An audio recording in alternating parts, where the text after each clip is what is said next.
मेरे साथ मौजूद हैं जनाब जनरल रिटायर्ड तारिक रशीद साहब, थैंक यू जनरल साहब। और इसके साथ हमारे साथ हैं जनाब एयर मार्शल रिटायर्ड साजिद हबीब साहब, बहुत शुक्रिया आपके वक्त के लिए भी। जनरल साहब, मैं इसी पे आता हूँ। I think this is the most burning issue. How do you see it unfolding? क्योंकि पाकिस्तान का एक बड़ा दिली और जज्बाती रिश्ता है हमारा, और कायद-ए-आज़म की भी स्टेटमेंट मौजूद है कि हमारा, तो डू यू थिंक इट में एक पॉजिटिव है हमारे वहाँ पे, जो अगर हमारा फुटप्रिंट जाता है तो एटलीस्ट क्या होगा, एक्सपेक्टेशन क्या होंगी अमेरिका की? इजराइल हमें ग्रजिंगली ही उसने एक्सेप्ट किया होगा, तो बड़ी कम्प्लेक्स इक्वेशन है। आप कैसे देखते हैं? देखिए, आपने बिल्कुल सही कहा कि कायद-ए-आज़म भी फरमा गए, फॉरेन पॉलिसी की जो गाइडलाइन दी गई उसमें एक बड़ी अहम गाइडलाइन थी कि solidarity with the Arab world is the burst Muslim wherever they are in the world. तो गज़ा का आप देखेंगे जो 20 नकाती जो था उसका एग्रीमेंट हुआ, और शर्म शेख में उसका एक ये था कि गज़ा पीस बोर्ड बनेगा, और इसमें पाकिस्तान को शमूलियत की दावत दी गई है। देखिए, अगर हमारे पास तो चॉइस ही कोई नहीं है। अब जो फ़लस्तीन के हमसाए हैं, ख़ास तौर पे बड़ा मुल्क इजिप्ट, जॉर्डन, वो तो उनके सफारती तल्लुकात उनसे इस्टेब्लिश्ड हैं, एक दूसरे को रिकग्नाइज़ करके बैठे हैं। और सीरिया में भी जो अहमद शरा साहब आगे हैं, पहले तो इन पर हेडमनी लगाई हुई थी। हाँ जी। और अब वो जो इसराइल कब्जा करके बैठ गया जॉर्डन रिवर के ऊपर, तो चुप करके बैठा हुआ सीरिया। और लेबनान ने भी कहा है कि जी हम जो है हिजबुल्लाह को डिसमेंटल करेंगे और उनको आम हम नहीं होने देंगे। तो ये एनवायरनमेंट है, तो उसमें हमारा जाना बड़ी खुशाइन बात है। टर्की ने भी उसको एक्सेप्ट कर लिया है, यूएई को भी दावत दी गई है, बहरीन को भी दावत दी गई है, और तो इसराइल ने भी एक्सेप्ट कर लिया है कि ठीक है, हम भी जो है उसको गज़ा पीस बोर्ड को मानते हैं। देखिए, हम वहाँ होंगे तो हम अपने फ़लस्तीन भाइयों के रखवाले होंगे, हम उनके दुखों का मुदावा होंगे, हम उन्हें प्रोटेक्ट करेंगे। हम किसी ऐसी कार्रवाई में हिस्सा नहीं लेंगे जो हमारे को डिसआर्म करे, ये बड़ा क्लैरिटी है हमारे में। हम उनकी मदद करेंगे, उनका रिकन्स्ट्रक्शन करेंगे, रीबिल्ड करेंगे, अस्पताल बनाएंगे, और अपने फ़लस्तीनी भाइयों की मदद करेंगे फिजिकली जाके। तो बड़ा ये अच्छा डिसीजन है। देखिए, इसमें इसके अलावा अगर गज़ा पीस बोर्ड को निकाल दें तो दुनिया में क्या एफर्ट हो रही है गज़ा या फ़लस्तीन के मसले का हल होने को। तो हमें ये चाहिए कि इसमें ज़ोर डालें, और वो जो 20 नकात है इंश्योर कराएं कि उन पर मनवान अमल हो। जनरल साहब, एक बात और फिर आगे बढ़ते और मियाँ साहब भी आपसे सवाल करेंगे। एक जो अभी आया था, टोनी ब्लेयर का नाम था, कुछ और लोगों का नाम था, ये जो जॉइंट फोर्स होगी, मल्टीनेशनल फोर्स फ्रॉम, वो कहाँ से ऑर्डर्स लेगी अपने? क्या हमारे अपने लोग होंगे, या उसके ऊपर क्या अथॉरिटी होगी जिसको वो जवाब दे होंगे? देखिए, जो मैंने इंटरनेशनल स्टेबलाइजिंग फोर्स का जो मैंने पढ़ा है, उसमें उन्होंने एक मेजर जनरल साहब अमेरिका ने अनाउंस कर दी है, उनका नाम भी दे दिया है कि ये हेड करेंगे। और बाकी कुछ मुल्कों जिसमें पाकिस्तान भी शामिल है, उसमें दावत दी गई है कि आप अपने ट्रुप्स वहाँ भिजवाएं। तो हमने ये कहा है कि जी टर्म ऑफ रेफरेंस आप क्लियर करें, पहले TORs क्लियर करें, उसके मुताबिक हम अपने असेंबली में इसको डिस्कस करेंगे, और तमाम that has to take place. अभी ये हैज टू टेक प्लेस। हमने एक वैसे पॉलिसी डिसीजन लिया है कि ठीक है जी, हम गज़ा पीस बोर्ड को ऑनर करते हैं। हम इसमें पाकिस्तान शामिल होगा, और बाकी जो एम्प्लॉयमेंट ऑन ग्राउंड है उसके ज़रा टर्म्स ड्यूटीज वगैरह क्लियर कर दें। वो क्लियर होंगे तो हम हिस्सा लेंगे।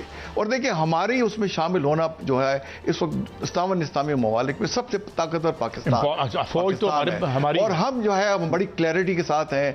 हमने हमेशा फ़लस्तीन भाइयों को मदद की और करेंगे हम उसको इंशाअल्लाह। और मार्शल साहब, मेरा सवाल ये होगा कि जो गज़ा का जब हम इशू डिस्कस करते हैं तो उसके साथ ईरान जुड़ा हुआ है, और ईरान और अमेरिका की इस वक्त ठनी हुई है, और इजराइल भी कहता है ईरान पर हमला करना है, और जो अमेरिका है वो कहते हैं इजराइल पर हमला करना है। यहाँ तक मामला पहुँच चुका है कि दोनों ने, सदर ट्रंप ने और अली खामनेई ने वसीयतें लिख दी हैं, और एक दूसरे को धमकियां दी जा रही हैं। सदर ट्रंप ने आज कह दिया, जो कि सुपर पावर के सदर हैं, और वो ऐसे सदर हैं जो किसी भी मुल्क के सदर को उठवा लेते हैं, उन्होंने कह दिया कि अगर मुझे कत्ल किया गया तो फिर अमेरिका बदला लेगा और अमेरिका ईरान को तबाह कर देगा।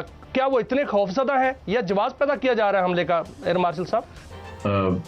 मुझे तो ये सारा कुछ देख के याद आता है कि पाकिस्तान ने बहुत पहले इस मौजू पर फिल्म बना दी थी, मौला जट। तो वो मौला जट और नूरी नत वाले कोई इस तरह के डायलॉग चल रहे हैं, जो कि एक इंटरनेशनल डिप्लोमेसी में जब लड़ाई भी होती थी तो एक डिसेंसी होती थी, और बड़े स्ट्रेटेजिक लेवल की बात के ऊपर थ्रेट भी दिया जाता था, काउंटर थ्रेट भी दिया जाता था। अब देखिए, ईरान के पास ऑप्शन कोई नहीं है। जो जहां तक मैं समझता हूं और आपसे बात होती रहती है कि ये सारी चेंज, पहले वाला जो इजराइल और इसकी ईरान की लड़ाई हुई, उसके बाद ये दूसरा मौका, ये इसके ऊपर उन्होंने अंदर से वो मुजाहरे करवाए जिसमें कुछ 4-5 हज़ार लोग उसमें मारे गए हैं, ये सारा रिजीम चेंज के लिए था। जब रिजीम चेंज के लिए वो नाकाम हो गए तो क्यों नाकाम हो गए? पहली दफा भी एक मिसाइल गिरा था कतर के ऊपर तो रोकना पड़ गया था। कुछ मिसाइल डेफिनेटली उन्होंने तल अवीव के इजराइल के ऊपर में मारे थे, हैफा की बंदरगाह के ऊपर मारे थे। तो अब ईरान के पास ऑप्शन कोई नहीं है, वो साथ बात करने की भी बात करते हैं क्योंकि उतना स्ट्रांग नहीं है, लेकिन उसके पास क्या ऑप्शन है? अगर उसको अमेरिकन जो है वो बीफ टूज से और वहां से इनकी जो बियॉन्ड इनके रेंज जो उनकी चीजें वहां से करते हैं, ये वो ICBMs मारते हैं, तो ईरान के पास एक ही ऑप्शन है कि जहां पे इनका अड्डा है, अड्डा सबसे नजदीक कहां पे वो अभी जानते हैं, कतर के ऊपर है। तो और या दूसरी रीच जो उनकी है, जो पहले भी वो साबित कर चुके हैं कि उनके मिसाइल वहां तक गए हैं, वो इजराइल है। तो आई थिंक ये बड़ी एक दोनों के लिए कैच-22 सिचुएशन है। ट्रंप प्रेशराइज करना चाहते हैं और उसके लिए उनका मीडिया उसके ऊपर काम कर रहा है कि इतने लोग मारे गए, अगर फांसी दी तो ये कर देंगे, फिर उन्होंने कहा फांसी नहीं दी तो बड़ी अच्छी बात है।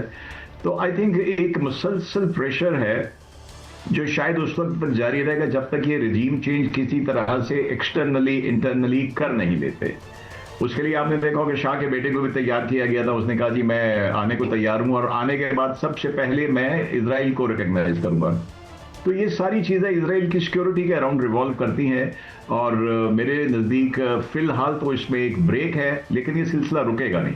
लेकिन जनरल साहब, जब हम हमले की बात करते हैं, मैं जनरल तारिक साहब से बात करूंगा सर, जब हम हमले की बात करते हैं कि अमेरिका हमला करेगा या इजराइल हमला करेगा, तो उधर से ये बात होती है कि ईरान के पास पूरी तैयारी है, उनके पास भी ऐसे मिसाइल्स हैं जो कि अमेरिका तक भी जा सकते हैं। जब ये बात होती है तो एक नई खबर ये आई है कि अमेरिका ने भी कहा है और नेतन्याहू ने भी कहा है कि हमारे पास ऐसे हथियार हैं जो अभी तक दुनिया ने देखे ही नहीं है। और अगर माजी पर जाया जाए तो हसन नसरुल्लाह को जिस हथियार से शहीद किया गया था, उनके जिस्म पर कोई भी निशान नहीं था, लेकिन वो शहीद हो गए। और क्या ऐसा कोई हथियार इस्तेमाल किया जा सकता है जिस तरह साउंड बम या इस तरह का कोई हथियार इस्तेमाल उनके पास है जो ईरान पर इस्तेमाल किया जा सकता है? देखिए, अगर जंग होती है तो जब जंग में तो देखें आप कुछ भी कर सकते हैं। वो कहते हैं everything is fair in love and war. तो जब जंग हो गई तो हर चीज़ इस्तेमाल हो सकती है। और ये मैंने देखे नॉर्मली तो ये होता है कि जंग से पहले जो आपने करना होता है वो अपने दुश्मन को नहीं बताते। ये अच्छी धमकी दे रहे हैं, साथ साथ बता रहे हैं कि हम ये हथियार इस्तेमाल कर देंगे, वो हथियार इस्तेमाल कर देंगे। आप देखें, जैसे आपने इंटरव्यू में का जज्बा देखें कि यहाँ के आयतुल्लाह ने अपनी वसीयत कर दी है कि अगर मैं मुल्क के लिए कुर्बान हो गया तो मेरे ये 3 नाम है, इनमें से कोई आप जानशीन रख दें। और आप ईरान को धमकी दें कि हम उसको उड़ा के रख देंगे, आपकी जो है सेंटर ऑफ ग्रेविटी या कह लें मेन है सेंटर ऑफ पावर। और जब वो आपको धमकी दें तो आपके हम सफाया कर देंगे। अब डायकोटोमी देखें, ईरान को 7 महीने मिल चुके हैं। इस 7 महीने में उसने रशिया से, चाइना से काफ़ी रिपोर्टेडली हथियार लिए हैं। और जब उनका आज बयान आ गया और अगर एक हद से बात बढ़ती है, देखें वो प्रीएम्प्टिव स्ट्राइक भी कर सकता है इसराइल के ऊपर। और 55,000 उनके लोग गल्फ में मौजूद हैं, बहरी बेड़ा भी वहाँ आने वाला है। और अगर स्टेट ऑफ हुर्मुज़ डिस्टर्ब होती है तो पूरी दुनिया डिस्टर्ब हो जाती है। तो ये इतनी आसान सिचुएशन नहीं होगी ट्रंप के लिए। देखें, रजीम चेंज की बात हो रही है। अब वो प्रोटेस्ट हुई जिसमें कहते हैं 5,000 के करीब वहाँ लोग शहीद हो गए, 500 से ज़्यादा सिक्योरिटी वाले IRGC के लोग वहाँ मारे गए। तो देखें, आइडियल मौका तो उस वक्त था कि जब लोग वहाँ तोड़ फोड़ कर रहे थे, हंगामे कर रहे थे, सिक्योरिटी फोर्सेस पे फायरिंग कर रहे थे, वो टाइम था। ट्रंप अगर उस पर स्ट्राइक करता तो अंदरूनी भी तरफ से कमज़ोर था ईरान और बैरूनी जारियत भी उस पर हो जाती। अब हर आने वाले दिन के साथ वो वक्त उसके हाथ से निकलता जा रहा है। हंगामे पे वो काबू पा चुके हैं और अब उल्टे अब इनको वो आड़े हाथों ले रहे हैं। तो इसराइल को तो देखें, अमेरिका आज सपोर्ट हटा ले, वो चंद दिनों की मार है। और इनके सारे जो बेसिस हैं गल्फ में, अल-अदीद बेस का जिक्र हुआ, 10,000 वहाँ पे लोग देखें बैठे हुए हैं। वहाँ पे इन्होंने अपने F-35 रखे हुए हैं, एयर रिफ्यूलर वहाँ रखे हुए हैं। 13,000 बहरीन में 5th नेवल फ्लीट वहाँ बैठा हुआ है। और उसके बाद लॉजिस्टिक स्पोर्ट कुवैत में आप देखें 3,000 बंदे इनके UAE में हैं, 5,000 बल्कि 5,000 UAE में है, 3,000 सऊदी अरेबिया में है, 3,000 जॉर्डन में है। तो ये फोर्स किसके लिए रखी हुई है? एक सवाल पैदा होता है, इतनी बड़ी डिप्लॉयमेंट मिडल ईस्ट में, क्या खतरा है अमेरिकन इंटरेस्ट को कि वहाँ ये रखी हुई है?